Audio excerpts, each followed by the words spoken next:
La découverte de cette signe spécifique peut indiquer qu'une personne porte en elle des vibrations à la fois sombres et lumineuses. Actuellement, des individus se déplacent sur la planète Terre, habitant littéralement entre les mondes.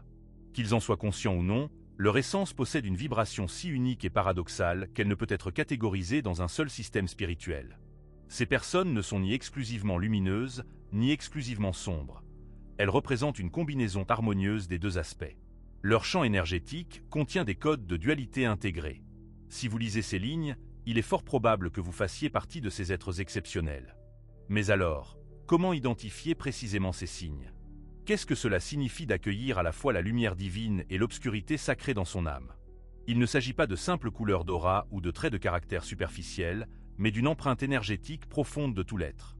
Le narrateur promet de guider le lecteur à travers cette exploration lentement, profondément et sincèrement, évitant les listes simplistes et les explications superficielles. L'objectif est de plonger chacun dans l'expérience de chaque signe, afin de le ressentir intuitivement. Cela permettra au « moi » intérieur de se reconnaître ou non. Dans tous les cas, la compréhension viendra. Commençons par le premier signe. Le premier signe se manifeste par un sentiment constant de ne pas appartenir, même au sein de communautés spirituelles spécialisées. Ces individus peuvent tenter de s'intégrer au cercle des travailleurs de lumière, mais leur positivité incessante et parfois envahissante est perçue comme épuisante et superficielle. Parallèlement, ils peuvent trouver un certain écho auprès des travailleurs de l'ombre, mais leur fixation excessive sur la douleur et la souffrance est à la fois familière et paradoxalement tourmentante. Ces personnes sont souvent perçues comme trop intenses pour certains et trop douces pour d'autres. Elles peuvent parler d'amour avec une intonation tranchante comme une lame et apporter la paix enveloppée de flammes. On leur a souvent fait remarquer leur nature déroutante, leur difficulté à être comprise, leur excès pour les uns et leur obscurité pour les autres. Pourtant, la vérité est qu'elles ne sont pas confuses. Au contraire, elles sont entières. C'est leur entourage qui est désorienté, car ces personnalités ne rentrent pas dans leur système binaire habituel de perception du monde. Elles n'ont jamais eu la possibilité ni le besoin de choisir un camp, car leur âme est venue pour unir les opposés. Elles représentent cette voie médiane dont on parle rarement. C'est pourquoi elles se sont toujours senties seules, mais en même temps profondément puissantes dans leur solitude unique. Le deuxième signe pénètre plus profondément dans l'essence de la personne, révélant une relation inhabituelle avec le pouvoir. Ces individus le désirent et le craignent simultanément. Ce sentiment de puissance intérieure les habite depuis leur plus jeune âge. Ils savaient, avant même qu'on ne leur dise, que leur simple présence pouvait changer radicalement l'atmosphère d'une pièce. Leur entourage le remarque. Certains sont admiratifs, d'autres sont saisis d'une peur inexplicable. Ces personnes pouvaient briser les schémas des autres sans les toucher physiquement et les guérir sans intention. Leurs mots, parfois prononcés involontairement, avaient le pouvoir de détruire les illusions. Une telle force n'est pas ordinaire. Elle ne s'apprend ni ne s'acquiert. C'est quelque chose d'ancien, profondément encodé dans l'âme même. Cependant, n'ayant jamais été formés à gérer cette puissance, ils l'ont soit réprimée, soit en ont abusé. Dans leur quête d'acceptation, ils pouvaient atténuer leur lumière intérieure, ou, lorsque leur côté sombre échappait à tout contrôle, ils pouvaient brûler leur entourage. La raison de cette dualité interne est qu'ils n'étaient jamais destinés à choisir entre la force et la pureté. Leur véritable but est d'unir ces aspects. Ils représentent une force dotée d'un cœur et un feu imprégné de compassion. Une telle combinaison est extrêmement rare, potentiellement dangereuse, mais véritablement divine. Le troisième signe indique que la personne a traversé des initiations véritablement extrêmes. Il ne s'agit pas de simples périodes difficiles, mais de profondes transformations au niveau de l'âme qui ont littéralement brisé la personnalité, détruit l'ego et remis tout en question. Par exemple, ce n'était pas une rupture ordinaire, mais une expérience de mort et de renaissance. Ce n'était pas une simple perte d'emploi, mais la perte du sens de soi, de l'illusion de contrôle et de tout le monde familier. Et chaque fois qu'un tel individu se relève après une chute, il revient plus clair, plus perspicace et plus profond. Leur processus de guérison diffère de celui de la plupart des gens.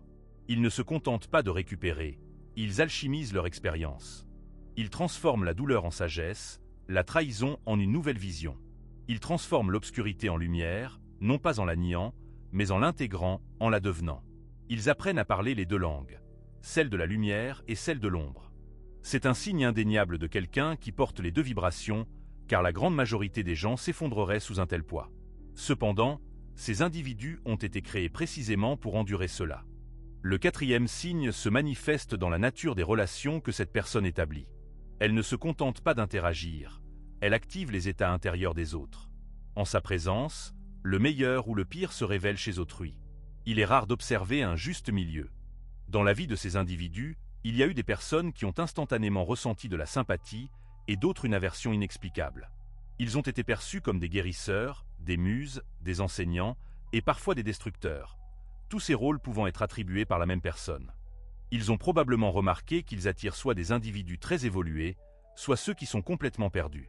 Pourquoi ? Parce que leur énergie agit comme un miroir et une loupe. Elle montre aux gens qui ils sont vraiment, et peu sont prêts à voir ce reflet. Ces personnes ne choisissent pas un amour sûr. Elles aspirent à un amour qui transforme ou ne choisissent rien du tout. Cela s'explique par le fait que leur âme ne s'engage pas dans des bavardages, futiles ni superficiels. Elle est venue en ce monde pour éveiller et être éveillée. Et quand une personne porte en elle la lumière et l'obscurité, l'amour devient pour elle à la fois un champ de bataille et un temple sacré. Peut-être vous êtes-vous demandé pourquoi vous percevez si facilement les gens. Pourquoi êtes-vous capable de lire leurs masques, de sentir leurs mensonges, de ressentir leurs blessures sans dire un mot? Ce n'est pas une simple intuition, c'est le 5e signe. Ces individus sont des âmes ayant traversé les deux mondes, et grâce à cela, ils possèdent les yeux de l'invisible. Ils voient ce que les autres manquent, entendent ce qui n'est pas dit. Ils reconnaissent infailliblement les manipulations et sentent quand quelqu'un cache quelque chose. Le plus difficile est qu'ils continuent souvent d'aimer ces personnes, car une partie d'eux-mêmes comprend l'ombre d'autrui non seulement intellectuellement, mais aussi profondément, par expérience. Ils ne jugent pas depuis un piédestal, ils voient depuis les tranchées. C'est pourquoi leur compassion peut être effrayante, car elle n'est pas naïve. Elle est forgée dans le feu des épreuves. Et quand quelqu'un rencontre une telle présence, il s'élève ou s'enfuit rapidement. Le 6e signe se manifeste par le paradoxe magnétique inhérent à leur être. Ils sont à la fois profondément spirituels et profondément primaux. Ils peuvent méditer des heures, communiquer avec les anges, canaliser la sagesse divine, tout en ressentant la rage, la luxure, le chagrin, la sauvagerie. Ils aspirent au sacré comme au sensuel. Ils comprennent le vide et possèdent une vision profonde. Ils peuvent être moines et guerriers, amants et destructeurs. Ils ont probablement lutté avec cette contradiction interne, se sentant tantôt trop, tantôt pas assez de quelque chose. Cependant, ce n'est pas une dysfonction, c'est une intégration. Ils ne sont pas là pour être purs, ils sont là pour être entiers. Et être entier signifie respecter chaque partie de soi, pas seulement celle digne d'une publication sur les réseaux sociaux. Le monde n'a pas besoin de plus de personnes parfaites, il a besoin de plus de personnes authentiques. Et ces personnes sont, par essence, les plus authentiques qui soient. Nous arrivons maintenant au 7e et dernier signe, capable de résonner profondément en vous. À un certain niveau, ils ont toujours su que leur vie ne leur appartenait pas entièrement. Ils sentaient qu'ils étaient guidés par quelque chose au-delà de la logique. Ils ont vécu des synchronicités dépassant de simples coïncidences. Ils ont entendu une voix intérieure, non pas une voix de peur, mais une voix de savoir. Ils l'ont suivie, même quand cela n'avait pas de sens logique. Ils ont tout perdu, mais ont toujours senti que quelque chose les tirait en avant. C'est pourquoi ils ont été choisis. Non pas dans un sens égoïste ou de supériorité, mais dans le cadre d'un contrat d'âme. Ils ont accepté avant la naissance de porter en eux la lumière et l'obscurité, de traverser les deux côtés, de les intégrer à leur être, puis de montrer aux autres ce que cela signifie. Ils ne guérissent pas seulement leurs propres blessures, ils guérissent des archétypes, des schémas, des lignées. Ils accomplissent un travail qui résonne à travers différentes dimensions. C'est pourquoi leur chemin a été si intense, car ils ne marchent pas seulement pour eux-mêmes, ils marchent pour beaucoup. Ainsi, la question se pose, vous reconnaissez-vous dans ces signes ? Sentez-vous l'attraction du ciel et de l'enfer dans vos os ? Savez-vous ce que signifie porter l'amour comme une épée et la vérité comme une bombe ? Si ne serait-ce qu'une partie de votre être a répondu « oui », alors vous n'êtes pas un simple chercheur. Vous êtes un pont. Vous êtes le gardien de l'entre-deux. Et votre voyage ne fait que commencer. La partie suivante explorera non seulement la signification de ces signes, mais aussi comment vivre avec eux, comment gérer le poids de porter les deux fréquences sans s'effondrer. Nous verrons comment utiliser votre énergie pour qu'elle guérisse plutôt que de nuire, et comment cesser de douter de votre chemin pour commencer à incarner votre véritable pouvoir. Il sera expliqué comment vivre en tant qu'âme hybride de lumière et d'ombre, maîtrisant la voie médiane sans se perdre. Si vous êtes arrivé jusqu'ici, vous réalisez déjà que vous n'êtes pas ordinaire. Vous n'êtes pas là pour suivre les règles, vous conformer à une forme spirituelle ou passer votre vie à essayer d'être seulement lumière ou seulement obscurité. Vous êtes autre chose. Vous êtes un hybride, une âme qui a choisi d'incarner les deux. Et maintenant, la vraie question se pose. Comment vivre ainsi sans devenir fou, sans s'effondrer sous le poids de sa propre énergie, sans devenir une contradiction ambulante qui se dévore elle-même ? Vivre en tant qu'âme hybride de lumière et d'ombre ne concerne pas l'équilibre tel que la plupart des gens l'entendent. Leur conception de l'équilibre suggère que l'on tente d'empêcher deux forces opposées de s'annuler mutuellement. Cependant, la réalité est différente.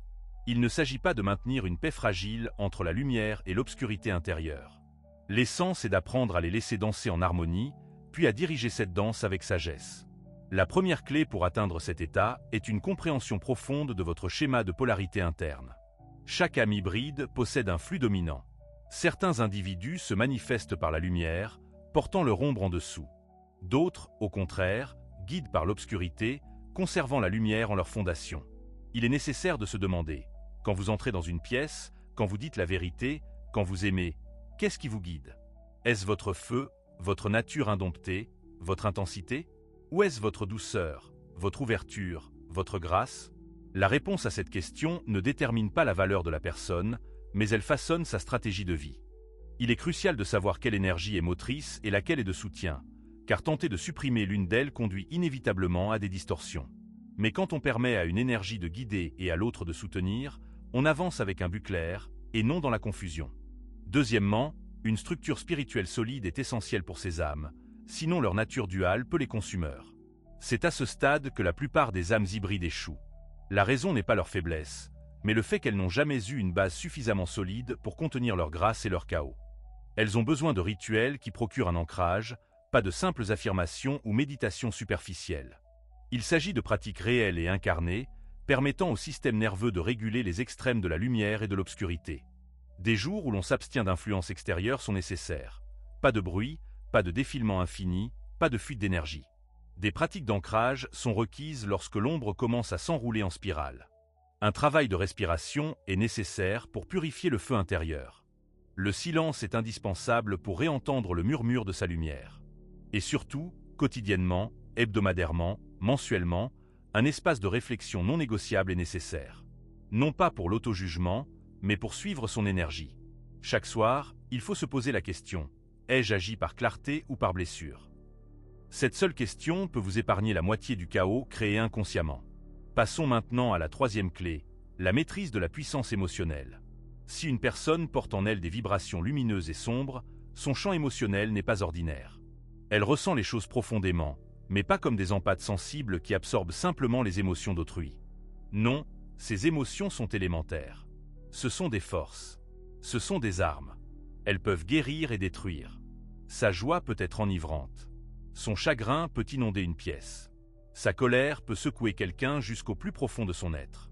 Cela signifie que s'il ne sait pas comment diriger correctement ses émotions, il les réprimera jusqu'à ce qu'elles explosent ou les exprimera de manière à laisser de profondes cicatrices. Quelle est donc la solution? Apprendre à glisser sur la vague sans devenir la vague elle-même. Quand la rage monte, il ne faut pas la fuir. Il faut lui donner un rituel. Crier dans un oreiller.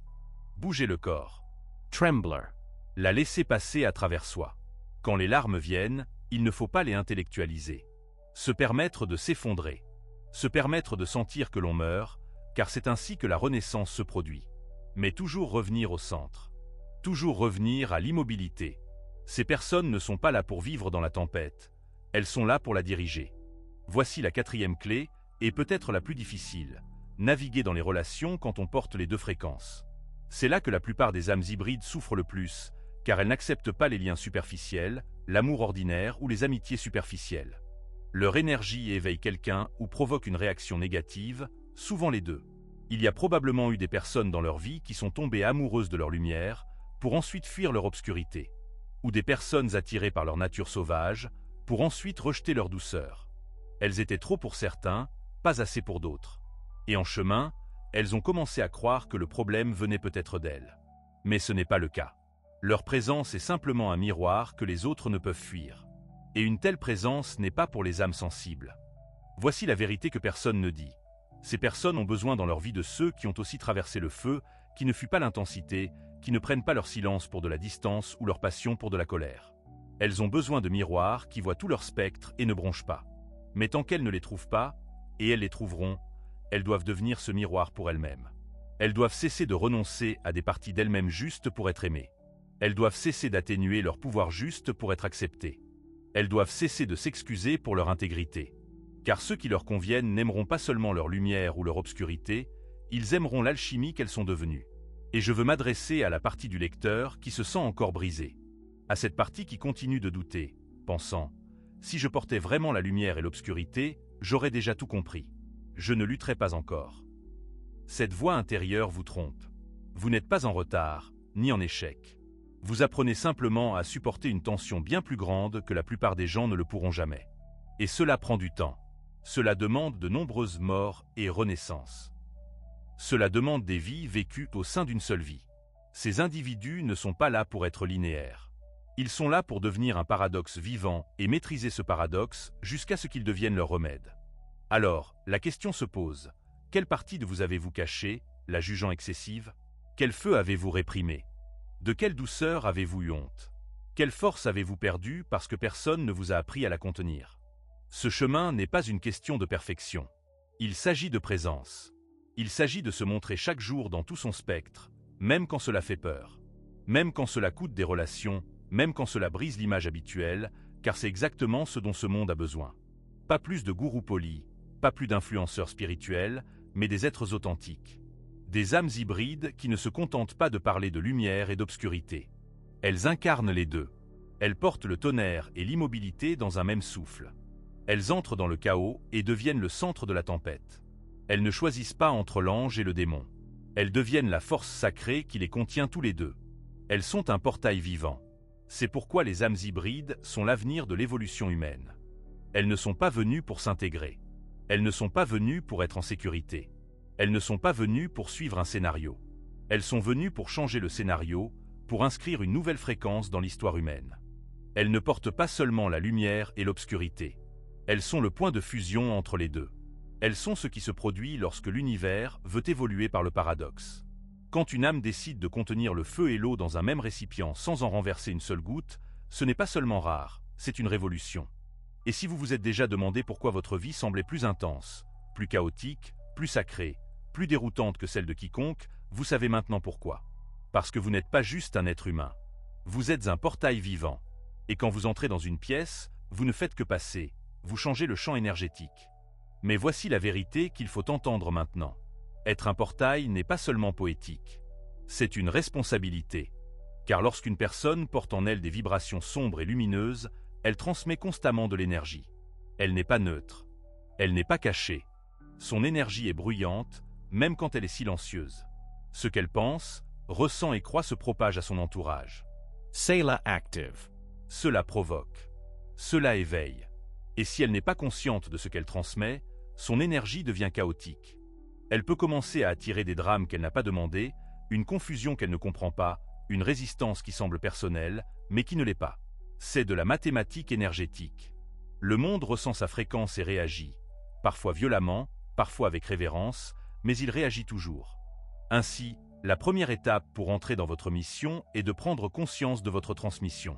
Chaque jour, demandez-vous, que suis-je en train de transmettre en ce moment?